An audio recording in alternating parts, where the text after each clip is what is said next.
Pet Book by Bob Staake. Most pets, are cats and dogs. Go out and take a look. But there's a boy in Smarty Town whose pet's a little book. He'd never cared for puppy dogs, and kittens made him sneezy. He pleaded with his mom and dad, "I want a pet that's easy." A book would make a perfect pet, he heard his mother say, and Dad had read that no pet book had ever ran away. So they strolled right past the pet shop to a place with books for sale. Not one had whiskers, fur or fleece, or a waggy little tail.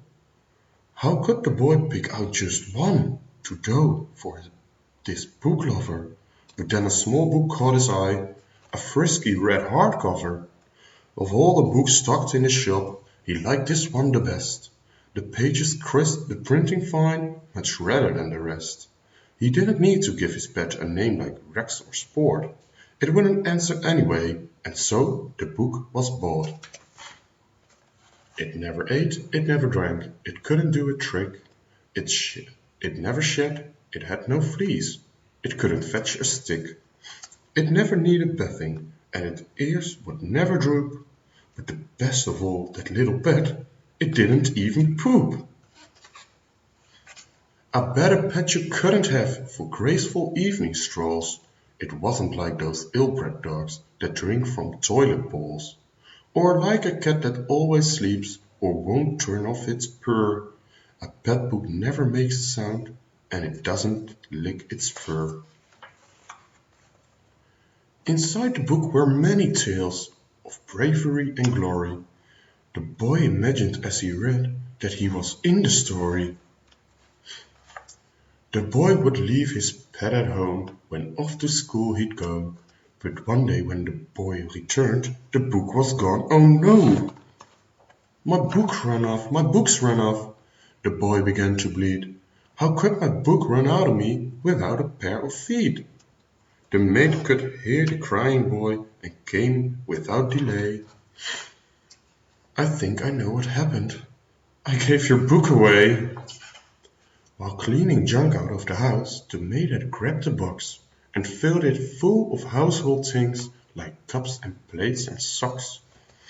She must have swept the book up too and simply sealed the top, and then the maid took a box and took all to the local charity shop. They raced straight there hoping they would find it on a shelf, just sitting there and waiting near a dusty Christmas elf. It wasn't hanging with the coats or sitting with the chairs. The pet book wasn't with the lamps or snoozing with stuffed bears. Of course they went through all the books, the new ones and the old. The pet book wasn't anywhere. It must have just been sold. They slumped down on an old settee and cried and cried and cried. But then the maid leaned in and asked, where would a pet book hide? The boy had never thought of that. He broke into a smile, remembering something he had seen in the dog and cat stuff aisle.